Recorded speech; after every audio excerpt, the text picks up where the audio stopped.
Hello friends, this is Miss Medico channel and today we are going to discuss pilocarpine. Cholinomimetic alkaloid है pilocarpine, इसको हम लोग study करेंगे। इसके theoretical notes भी आपको मिल सकते हैं। तो चलिए लेक्चर को स्टार्ट करते हैं। पाइलोकार्पिन जो है it's obtained from leaves of pilocarpus microphyllus. अगर हम बात करेंगे इस ड्रग की जिसका नाम है पाइलोकार्पिन, जो कि एक कॉलिनोमिमेटिक एल्कलॉइड है। ये मिमिक करता है एसिटाइल कॉलिन के फंक्शन को, लेकिन ये नेचर में अल्कलॉइड है और इसको ऑब्टेन किया जाता है जबोरंडी जो है एक पौधा है उसके लीव्स से, जिसको हम लोग पाइलोकार्पस माइक्रोफिलस बोलते हैं। उसी से ऑब्टेन किया जाने वाला ड्रग है जिसको हम लोग कॉलिनोमिमेटिक एल्कलॉइड या पाइलोकार्पिन बोलते हैं। It has prominent muscarinic actions and also stimulates ganglia. इसके जो फंक्शंस है ये मस्कुरिनिक एक्शंस दिखाता है, यानी कि जो मस्कुरिनिक रिसेप्टर्स होते हैं आई के, उनको ये स्टिमुलेट करता है, उन पे ये एक्ट करता है और वहाँ पे जो गैंग्लियन होते हैं बॉडी में, उन गैंग्लियंस को भी ये स्टिमुलेट करता है पाइलोकार्पिन। तो मेन जो है इसका मस्कुरिनिक एक्शन देखा गया है और देखा गया है ये गैंग्लियन को स्टिमुलेट करता है। अगर हम पाइलोकार्पिन की बात करेंगे तो it causes marked sweating, salivation इससे मार्कड होती है and increase in other secretions, इससे सेक्रीशंस इंक्रीज हो जाते हैं। इसलिए पाइलोकार्पिन को देखा गया कि जॉगरेन सिंड्रोम जिसमें ड्राई माउथ होता है या आइज़ जब ड्राई होती है, ज़ेरोस्टोमिया, इन सारी कंडीशंस में पाइलोकार्पिन का यूज़ किया जाता है, क्योंकि इससे क्या होता है कि स्वेटिंग इंक्रीज़ होती है। जो भी पीएनएस इफेक्ट्स है, पैरासिम्पैथेटिक नर्वस सिस्टम के इफेक्ट्स है, इसमें प्रोनाउंड होते हैं इसके यूज़ करने से।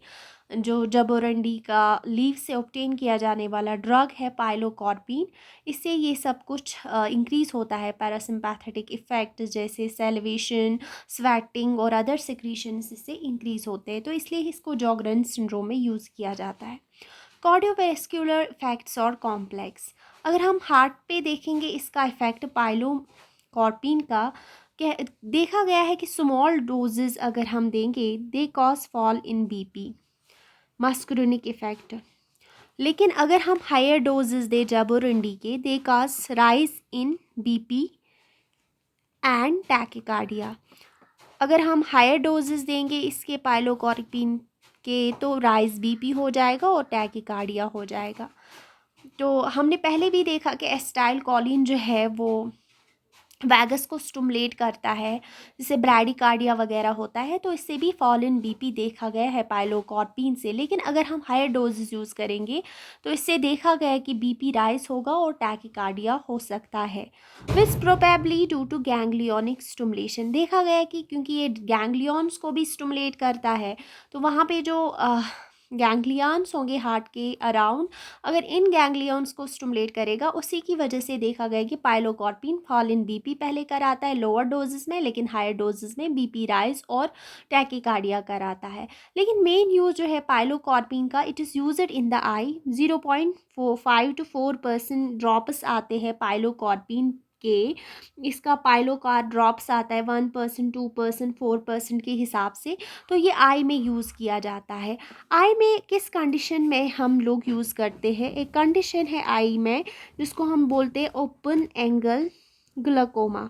ओपन एंगल ग्लाकोमा के पेशेंट्स को देखा गया है कि इससे बहुत सारा इफ़ेक्ट पड़ता है, इससे बहुत फ़र्क पड़ता है पाइलोकार्पिन के यूज़ से, क्योंकि जो पाइलोकार्पिन है ये मायोसिस कराता है। पाइलोकार्पिन क्या कराता है, pilocarpine causes miosis. Miosis means contraction.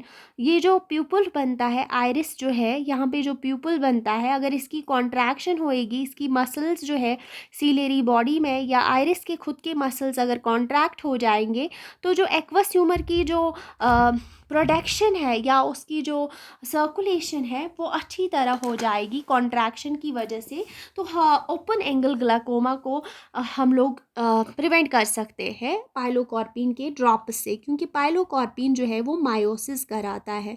क्योंकि अगर आप ने पिछला लेक्चर देखा होगा तो मैंने कहा था वहाँ पे कि जो आई है वहाँ पे M3 रिसेप्टर्स पाए जाते हैं, PNS के या मस्कुरिनिक रिसेप्टर M3 टाइप वहाँ पे पाया जाता है। तो जब भी हम पाइलोकॉर्पिन का लोकली यूज़ करेंगे तो डीप ये कॉर्निया है आई का, तो ये कॉर्निया को पेनिट्रेट करता है। तो यहाँ पे ये जो ऑरेंज दिखाया गया है ये सारा एक्वस ह्यूमर है, ये एक्वस ह्यूमर है। यहाँ पे जो चैम्बर्स है, एंटीरियर चैम्बर या पोस्टीरियर चैम्बर, यहाँ पे एक्वस ह्यूमर की प्रोडक्शन होती है सिलेरी बॉडी सिलेरी प्रोसेसेस से। तो यहाँ पे जो एक्वस ह्यूमर है वो सर्कुलेट होता रहता है, उसकी प्रोडक्शन जो है वो होती रहती है। लेकिन एक कंडीशन है जिसको हम ओपन एंगल ग्लाकोमा बोलते हैं, जिसमें जो एंगल है यहाँ पे कोई प्रॉब्लम होती है, या तो वो ट्रैबिक्युलर मैशवर्क में कोई प्रॉब्लम होगी, या रेजिस्टेंस डेवलप हो जाती है, या जो कैनॉल ऑफ शेलम है वहाँ पे प्रॉब्लम होगी।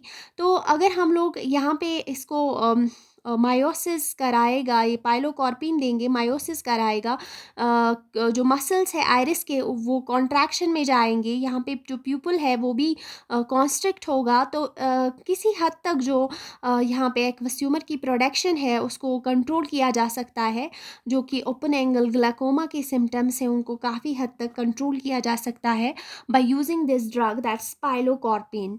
अगर हम बात करेंगे, क्योंकि हम लोग यूज़ करते हैं बहुत सारे ड्रग्स इनडायरेक्ट ऑप्थल्मोस्कोपी में, इनडायरेक्ट ऑप्थल्मोस्कोपी में हम लोग बहुत सारे ड्रग्स यूज़ करते हैं स्टडी करने के लिए।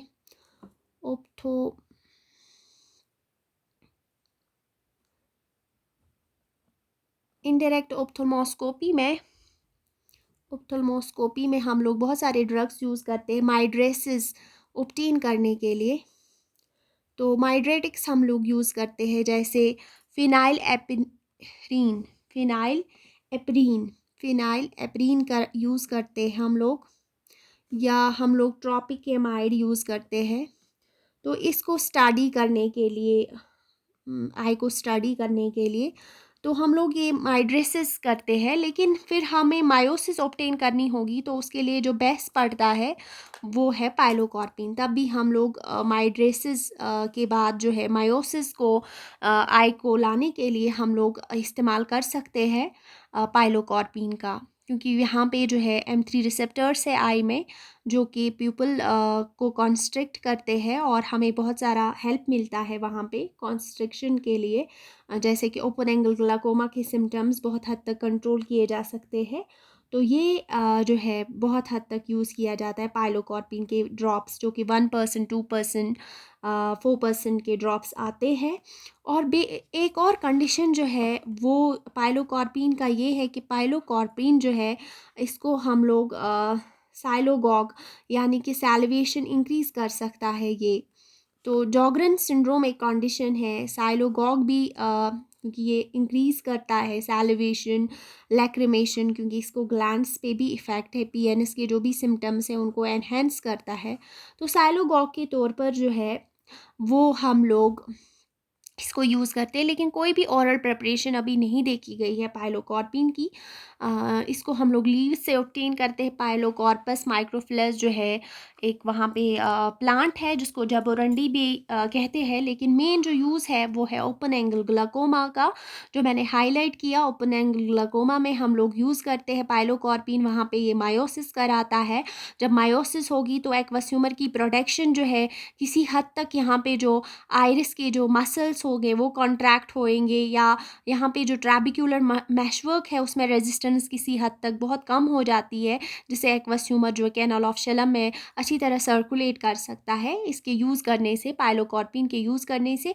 तो ये मायोसिस कराता है। मैंने कहा अगर हमें माइड्रेटिक्स हम इनडायरेक्ट ऑप्थल्मोस्कोपी में हम लोग यूज़ कर, माइड्रेसिस हमें चाहिए होता है जो हम मुख्तलिफ ड्रग्स जैसे फिनाइल एपरीन या ट्रोपिकेमाइड से यूज़ करते हैं, माइड्रेसिस ऑब्टेन करते हैं, तो फिर हमें मायोसिस चाहिए होता है तो वो पाइलोकॉर्पिन से हम ऑब्टेन कर सकते हैं। मैंने कहा ये साइलोगॉग भी है लेकिन उसकी कोई भी ऑरल प्रिपरेशन अभी तक नहीं देखी गई है।